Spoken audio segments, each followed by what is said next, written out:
The story begins with a young boy named Steve, whose greatest dream is to explore the mysterious mines. But being just a child, no one allows him to go inside, Go on! Get out of here! leaving him to wait patiently for years. Time passes, and when Steve finally grows up, he wastes no time in heading straight to the mines to fulfill his childhood dream. Deep underground, he discovers something extraordinary, an earth crystal and a strange orb. The moment he places the crystal inside the orb, a glowing portal appears before him. Without hesitation, Steve steps through, finding himself in a world unlike anything he has ever seen. Everything here is perfectly square, almost like a place built straight out of someone's imagination. This strange yet beautiful land is called the Overworld, a place where anything you can imagine can come to life. For a creative soul like Steve, it feels like paradise. He decides to stay and build a life here, and soon finds a loyal wolf dog who becomes his closest companion. Years go by, their friendship grows stronger, and Steve creates many incredible things, shaping the Overworld into his personal haven. One day, while working on his creations, Steve comes across another mysterious portal. Out of curiosity, he opens it and steps through, only to find himself in a completely different dimension of the Overworld, a dark, fiery place known as the Netherland. This world is the opposite of everything he loves. There is no joy here, no creativity, only danger and despair. The Queen of Netherland captures Steve immediately, seizing the earth crystal and orb from him. She had been searching for them for a long time, intending to destroy the Overworld to reject her. Realizing the danger, Steve knows that only he can protect his beloved world. That night, Steve manages to escape, snatching back the earth crystal and orb. Knowing how dangerous they are in the wrong hands, he entrusts them to his loyal wolf dog, instructing him to take them back to Earth and hide them in Steve's room. Risking his life, Steve stays behind to protect the Overworld from the Queen's wrath, determined to stop her no matter what the cost. Following Steve's orders, his loyal dog dashed away from danger. First, he escaped through the portal from the Netherland back into the Overworld, and then through another portal leading to Earth. Once there, he ran straight to Steve's house and carefully hid the orb under the bed, keeping it safe from the Queen's grasp. Years passed, and the story shifted to a man named Garrett, the owner of a small video game store. Business was slow, with only a handful of customers, and now a notice to vacate the shop had left him in serious trouble. Desperate to save his gaming zone, Garrett needed money fast. His plan was simple: buy a shipping container with his remaining savings, sell whatever valuable items were inside,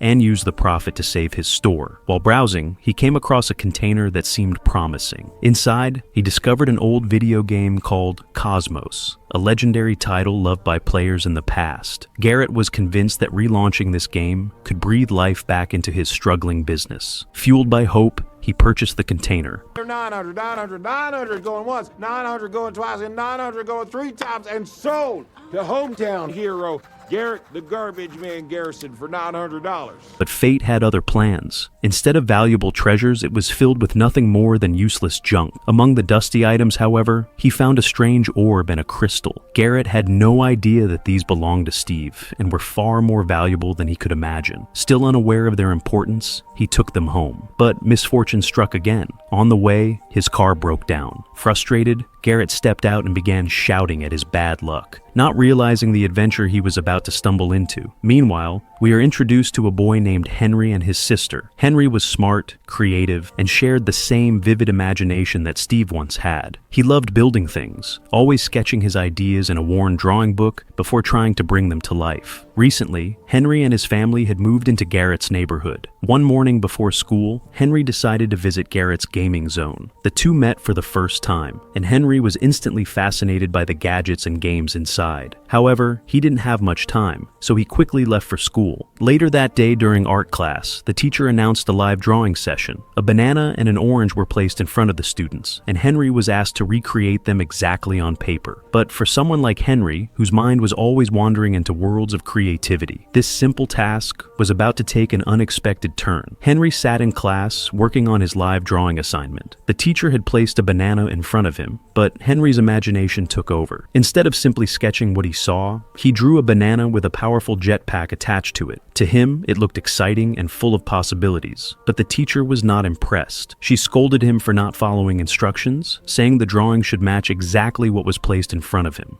What is this? Don't you know what a still life is? It means you just draw the thing. Do the assignment next time. The other students began to laugh and tease him, making his first day at school far from pleasant. Feeling humiliated and determined to prove his idea could work, Henry decided to bring his creation to life. After days of effort, he built a real jetpack and attached it to a skeleton model. Taking it to the school ground for a test, he quickly attracted the attention of curious students. But just as he prepared to launch, a mischievous classmate secretly cut one of the wires. The jetpack roared to life, but spun out of control, sending the skeleton flying straight into the large logo of a nearby chips factory. Henry was furious over the failure. Meanwhile, Garrett had been keeping an eye on him from a distance. On the other side, Henry's sister grew increasingly worried. Her brother wasn't at home, nor was he at the gaming zone. Desperate, she called the real estate agent who had sold them the house. Using location tracking through her phone, they managed to trace Henry's whereabouts. Soon, the four of them, Henry, Garrett, Henry's sister, and the real estate agent, stood together near an unusual glowing portal. They were still discussing what it might be when, without warning, the portal's pull grew stronger. The powerful vacuum dragged them all inside, giving them no chance to escape. In the blink of an eye, they found themselves standing in the Overworld, a breathtaking yet strange place where everything was made of perfect square shapes. Overwhelmed by the sight, they could only stare in amazement, completely unsure of where they were or what was about to happen next. Meanwhile, in another part of the Overworld, a man wandered near a strange shimmering light. Without a second thought, he stepped into the portal that had opened behind him, unknowingly transporting himself to another realm. At the same time, far away in the dark and fiery Netherland, the Queen received word that the long-lost orb and earth crystal had returned to the Overworld. Determined to claim them, she approached Steve with a deal. If he retrieved the artifacts for her, she would spare his life. Steve, unaware of the Queen's true intentions, was quick to agree, thinking this might be his chance to survive. Back in the Overworld, Henry, his sister, the real estate agent, and Garrett's absence weighed heavily on the group. The agent, visibly shaken by the strange environment, urged everyone to find a way back to Earth. But before they could even decide, the sky above them dimmed instantly, plunging the land into darkness. Out of the shadows emerged an army of skeleton-like monsters, their glowing eyes fixed on the newcomers. Without hesitation, the creatures charged. Panic set in as the group ran for their lives. In that moment, Henry's mind raced. He remembered how the Overworld seemed to respond to his imagination. Thinking fast, he pictured a massive wall rising before them, and, as if obeying his thoughts, blocks began stacking themselves into a towering barrier. Realizing the power he held, Henry imagined a secure room, complete with sturdy walls and a roof. The structure formed instantly, and the group rushed inside, safe from the swarming skeletons outside. But Garrett was still missing. Earlier, Henry had dropped the orb and earth crystal outside while building the room, leaving them exposed. Spotting the items, Garrett risked everything, sprinting through the chaos to retrieve them. Just as his hands closed around the orb and crystal, an arrow whistled through the air, striking the crystal and shattering it into pieces. Startled and now holding only the orb, Garrett dashed toward Henry's makeshift fort for safety. His escape, however, was far from easy. For now, a new wave of zombie-like monsters emerged from the darkness, closing in on him. With sheer desperation, Garrett climbed to the top of the fort, clutching the orb tightly as the creatures gathered below. The zombies were relentless, scaling the fort's walls with chilling speed. In moments, they had reached the top, trapping Henry, his sister, the agent, and Garrett with nowhere to run. Just as it seemed their fate was sealed, a figure leapt into the chaos. It was Steve. With swift, practiced moves, he engaged the monsters head-on. Years of surviving in the Overworld had made him an expert in dealing with these creatures, and his skill was undeniable. Realizing the odds, Steve took a bold step. He snapped his fingers and focused his thoughts, imagining daylight. In an instant, the sky brightened, and the sun blazed overhead. The moment its rays touched the zombies, they shrieked and burst into flames, crumbling into ashes that scattered with the wind. Silence fell, broken only by the group's heavy breathing. Steve introduced himself, explaining that he had lived in the Overworld for many years. When his gaze fell on the orb in Garrett's hands, his expression changed. He could tell the Earth crystal was broken. The news hit hard. Without the crystal, the portal back to Earth could never be opened, leaving them trapped in this blocky realm forever. Worry washed over the group, but Steve wasn't done. There's still hope, he told them. Somewhere in the Overworld stood a place called the Woodland Mansion, a dangerous and mysterious stronghold where the last remaining Earth crystal was hidden. If they wanted to return home, they would have to claim it. There's only one way you could ever replace it at the Woodland Mansion, but going there would get you all killed. In exchange, however, Steve demanded the orb for himself. Desperate to get back, they all agreed. Steve warned them that the journey to the mansion would be far from safe. They would face threats unlike anything they'd seen, so preparation was key. He led them to his personal store, a treasure trove of tools, weapons, and strange trophies, many crafted by his own hands, others taken from foes he had defeated. As Garrett wandered among the shelves, his eyes caught a peculiar glowing crystal. But before he could reach for it, Steve's voice cut through sharply. "Don't touch that!" Steve explained the strange crystal's power. Wherever it was thrown, the person holding it would instantly teleport it to that spot. Garrett, skeptical as always, ignored the warning and casually tossed it behind him. In the blink of an eye, he vanished from where he stood and reappeared exactly where the crystal had landed. His eyes went wide. For the first time, he believed in Steve's words. That is an ender pearl. Teleports you to wherever you throw it. With no time to waste, Steve began showing the group how to craft useful gear for their journey. It's a crafting table. Here's how it works. You place these elements in different patterns and kaboom! Henry, quick to learn, followed every instruction and impressed everyone by building a powerful pressure gun of his own design. Steve, clearly surprised, couldn't hide a smile. Garrett, on the other hand, struggled miserably. The only things he managed to create were bizarre and utterly useless. When Steve finally asked what he was even trying to make, Garrett admitted bluntly that he wasn't interested in building. All he cared about was the legendary treasure rumored to be hidden deep within the mines, the same place where the portal to their world had once been open. He offered Steve a deal: take him to that treasure, and the orb would be his. Before they could discuss it further, chaos erupted. Monsters from the Netherlands swarmed in, sent by the Queen, who desperately wanted the Earth crystal and orb. The group was forced to defend themselves in a fierce battle. In the confusion, Henry's sister and the other woman became separated from the rest, leaving Steve with only Henry and Garrett. Acting fast, Steve led them to higher ground and presented them with something extraordinary: iron wings that could let them soar through the air. He pointed to a distant hill and explained that just beyond it lay the Woodland Mansion, the final resting place of the last Earth crystal. The Woodland Mansion is just beyond the Redstone Mountains.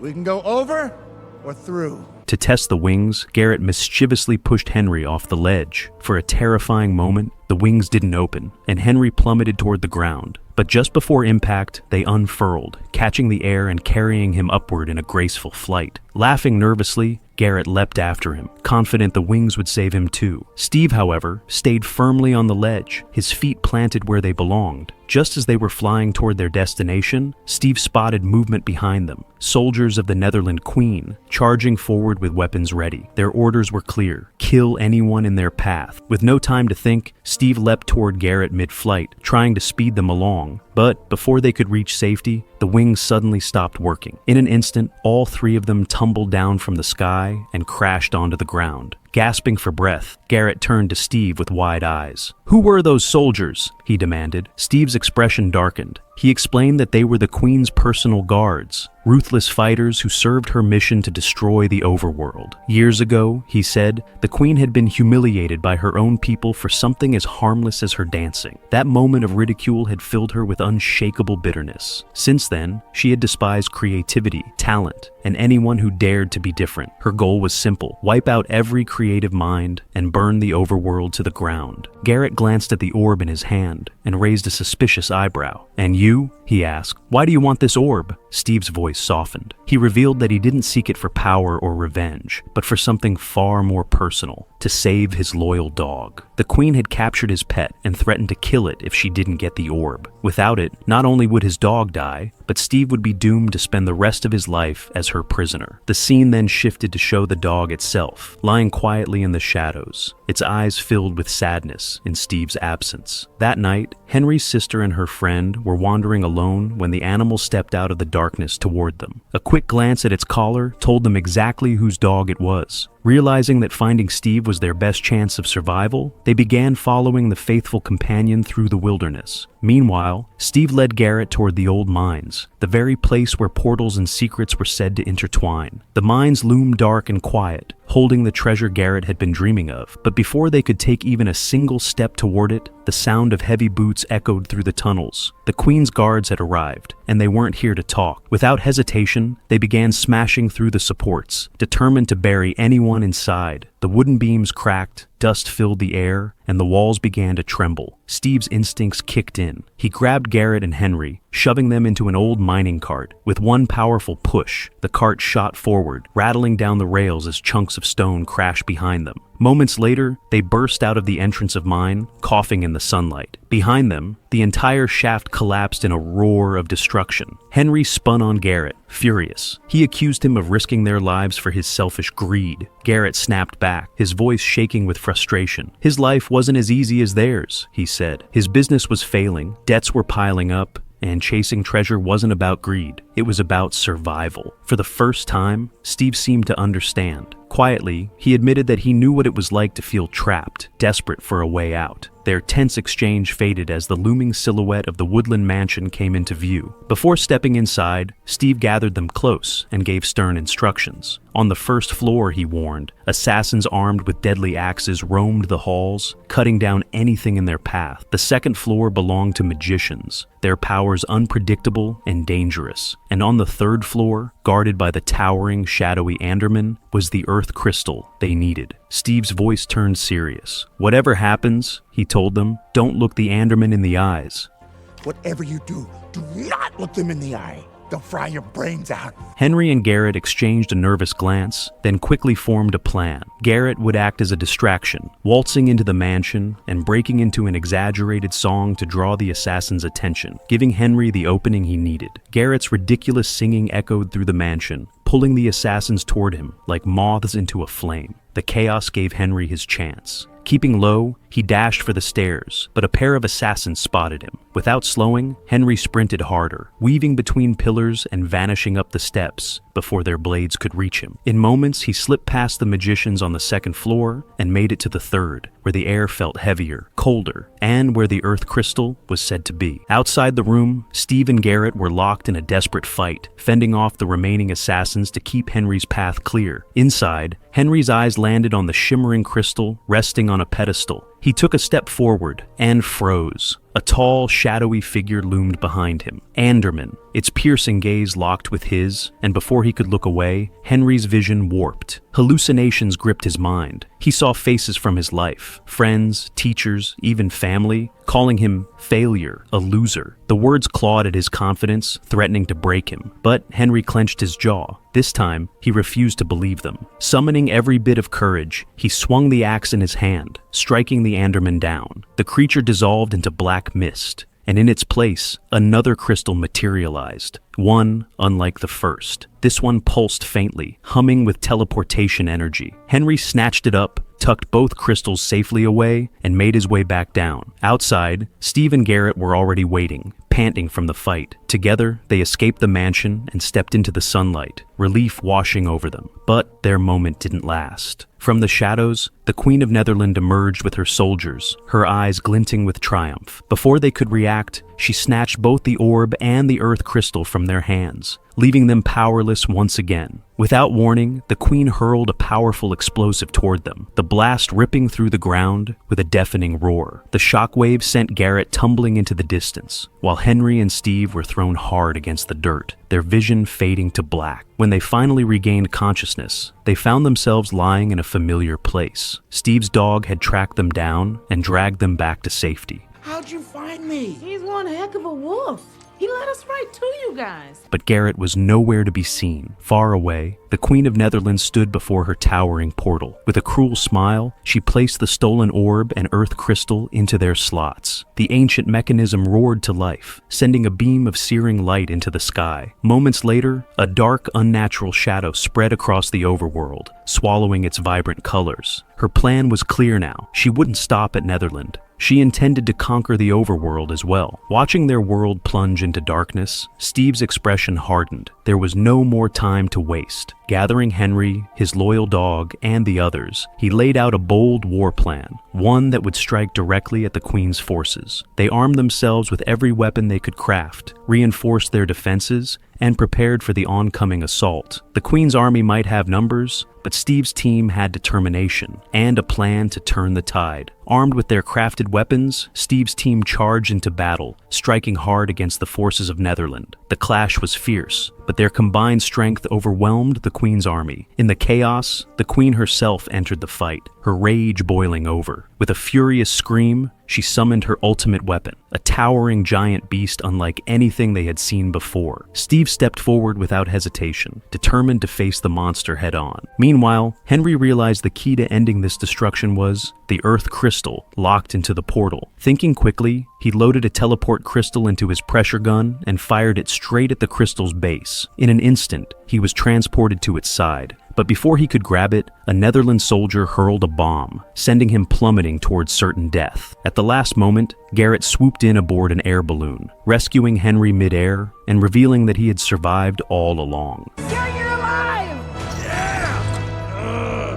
Together, Henry and Garrett moved toward the portal's massive wall. With all their strength, they brought it crashing down, shattering the portal and ending the dark energy that had been flooding the overworld. Sunlight burst through the skies once more, burning away the remaining Netherlands soldiers and stripping the Queen of her powers. Desperate, she lunged at Steve one last time, but failed. The battle was over, and the overworld was safe. As they prepared to return to Earth, Steve handed his loyal dog to the group as a gift, intending to stay behind and enjoy the peace of the overworld. But when Henry's sister teased, "Why not bring your magic to the real world?" Steve paused and smiled.